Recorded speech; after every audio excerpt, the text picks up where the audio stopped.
When we think about success, most of us imagine the reward, the financial security, the recognition, the admiration, maybe even the sense of freedom. And that vision is seductive. But what people rarely consider, at least not consciously, is the responsibility that inevitably comes attached to it. Success is not a final resting place. It's a new beginning, a new threshold where the stakes are higher and the expectations heavier. It requires you to step into a role where you're accountable not only for yourself, but for the structures and people your success touches. That's the hidden burden, and it terrifies people more than they're often willing to admit. Failure is familiar. It closes doors, but it also closes possibilities, and with that closure comes a kind of safety. No one expects much from the person who fails. You can retreat, lick your wounds, and rationalize it as bad luck or insufficient talent. There's comfort in the low expectations that accompany failure. Success, on the other hand, rips away that shield. The moment you succeed, you've proven what you're capable of. Now people will expect you to keep delivering. The world will demand consistency, excellence, and reliability. That's an enormous psychological weight to carry. And it's not only about external expectations, it's about internal ones as well. The instant you achieve, you confront a new standard for yourself. You can no longer pretend that you're incapable or powerless. Success dismantles your excuses. It reveals that the potential you've been denying was real all along. That realization is exhilarating, but it's also deeply unsettling because it means that from this point forward, the responsibility for your life lies squarely in your own hands. That's why success feels so frightening. It exposes you to the truth of what you could be, and it demands that you live in accordance with that truth. And make no mistake, carrying the responsibility of your own potential is far more daunting than carrying the disappointment of your failures. Failure lets you hide. Success forces you to stand up, to be visible, and to shoulder the consequences of your choices. So the question is this: do you fear responsibility more than you desire freedom? Because success is responsibility magnified. And unless you are willing to bear that weight, you will unconsciously sabotage yourself, retreating to the safety of failure. The burden of success is heavy, but so is the regret of never carrying it. Which one you choose is the measure of your life. One of the most overlooked reasons people fear success is that it forces a transformation of identity. We like to think of ourselves as coherent beings, consistent across time, but the truth is that who you are today is not who you will be tomorrow if you step into success. To succeed is to become someone else, someone bigger, more capable, more disciplined, someone who carries a new set of values and responsibilities. And that shift threatens the very narrative people have told themselves about who they are. We cling to our identities, even the painful or limiting ones, because they're familiar. The struggling student, the underdog, the one who never quite got the chance. These identities, while frustrating, are comfortable because they don't demand too much of us. Success challenges that comfort. It dismantles the story of limitation and replaces it with a story of expansion. Suddenly, you're not the one striving to reach the summit. You're the one standing at the top, and from that vantage point, the view is completely different. The familiar ground is gone, and in its place is a dizzying openness. That openness is possibility, yes, but it is also disorientation. People fear this disorientation because it's a kind of death, the death of who they were, and every transformation requires some version of that. To succeed means the old you must die so the new you can live.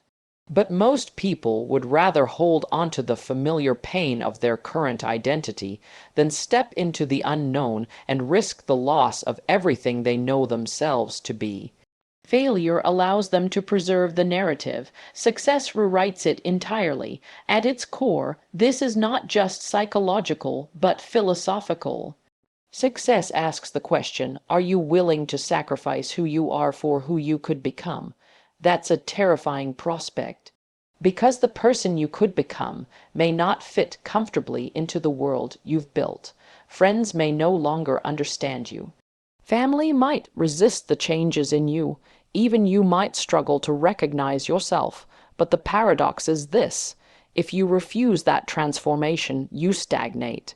You cling to the safety of your current self, but at the cost of your higher self. Success demands courage precisely because it asks you to let go of what is familiar. And in the end, the real question isn't whether you're afraid of success, it's whether you're afraid of becoming the person you were meant to be. Another reason people fear success more than failure is because of the social cost that often accompanies it. Success is not merely a personal achievement, it alters the dynamics of your relationships. When you rise above the familiar circle you've always been part of, you inevitably provoke responses, sometimes admiration, yes, but often envy, suspicion, or even resentment. Success places you in a position where you are no longer one of us, in the same way you once were, and that shift can feel like isolation. Failure, oddly enough, does the opposite. When you fail, people rally around you. They sympathize, they comfort, they assure you that it wasn't your fault. In failure, you belong. You're part of the shared human story of struggle. But success separates. It creates distance. It draws invisible lines between you and others, not necessarily because you want it to, but because people interpret your success through the lens of their own insecurity. Your success becomes a mirror, reflecting back to them their own shortcomings, and many do not like what they see. This is why, deep down, people hesitate to succeed. They sense the potential backlash. They fear losing friendships, straining family ties, or becoming the target of gossip and criticism. And they are not wrong to sense it, because it happens. History, literature, and even our personal experiences are filled with examples of those who climbed too high and were cut down, not because they did anything malicious, but simply because their ascent made others uncomfortable. Psychologically, this taps into our primal need for belonging. Human beings are social creatures wired to survive in groups. To be cast out or isolated is one of the deepest fears we carry, even if we don't name it. Success, therefore, threatens to pull us away from the tribe. It risks loneliness, misunderstanding, and even betrayal. Failure, by contrast, keeps us in the fold. People will accept you when you're down, they may not when you rise. So the question becomes, do you value belonging more than becoming? Because if you pursue success, there will be moments when the price is separation, and if you fear that cost more than you value your own growth, you'll stay small. But remember this, the loneliness of standing apart is far less destructive than the emptiness of never daring to stand tall at all.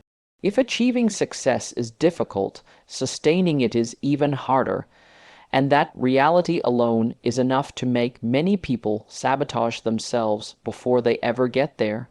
Success, by its very nature, creates pressure. The moment you accomplish something meaningful, you establish a standard not just in the eyes of others, but in your own. And once that standard exists, the question becomes, can you live up to it again? Can you surpass it? Or will you stumble under the weight of your own achievement? This is why success feels so dangerous. It doesn't mark the end of struggle, it marks the beginning of a new one, and this one is often more demanding. When you're climbing toward success, you can still rely on the hunger, the drive, the fire of ambition. But once you've reached it, there is the constant demand to maintain it. It's not unlike a professional athlete who doesn't just have to win once, but must continue winning season after season, while millions of eyes watch for signs of weakness. The spotlight is relentless, and many people unconsciously decide it's better never to step into it at all. Failure carries no such burden. It closes the chapter, puts an end to the story. You failed, that's it. There's a strange kind of relief in it. No one expects you to keep failing spectacularly, but success is open-ended. It throws you into a cycle of constant accountability. Every victory sets the bar higher, and there is no point at which the world, or even your own conscience, says, "That's enough, you can stop now." This is the pressure that makes people afraid of success. It's not just about reaching the peak, it's about the fear of falling once you're up there. The higher you climb, the harder the fall, and so many quietly choose not to climb too high, reasoning that mediocrity feels safer than the instability of standing on the summit. But here's the truth: pressure is not the enemy. Pressure is what forges strength, what reveals character, what separates the ordinary from the extraordinary. To avoid success out of fear of sustaining it is to chain yourself to a smaller life. The demand will always be there, but so will the possibility of growth. The real question is whether you'll let the weight of potential crush you, or whether you'll allow it to make you stronger. One of the more subtle reasons people fear success is because it destroys the protective barrier of excuses. As long as you remain unsuccessful, you can cling to "what if." You can say, "I could have done it if I tried harder," or "the circumstances just weren't right." Failure allows you to preserve the illusion of potential without ever having to test it fully. It keeps you in a comfortable space where your limitations are never completely exposed, because you never truly push them. But success eliminates that safety net.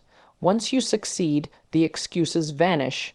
You can no longer say, "I don't know if I could have done it," because you've proven that you can.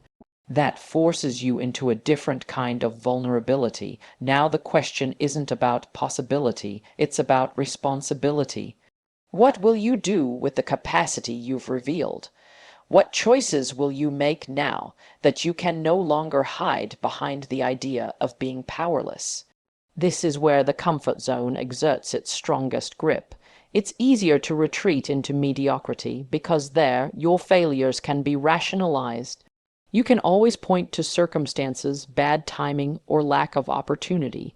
But once you step into success, those rationalizations collapse.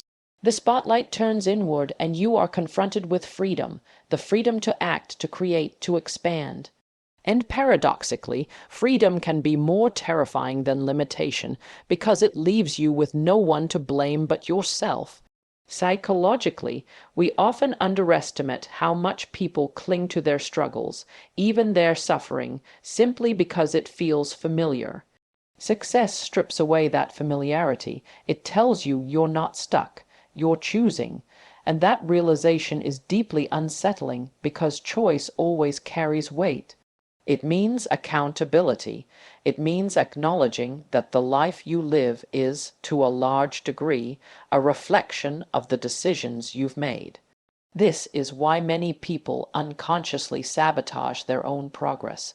They don't fear failing. They fear losing the shield that failure provides. Success reveals the truth of what you could be, and once you see that truth, you can never unsee it. The reality is this: excuses are heavy chains disguised as comfort. Success breaks those chains, but it leaves you naked before the truth of your own freedom. And the question you must answer is whether you'd rather live bound in safety or free in responsibility.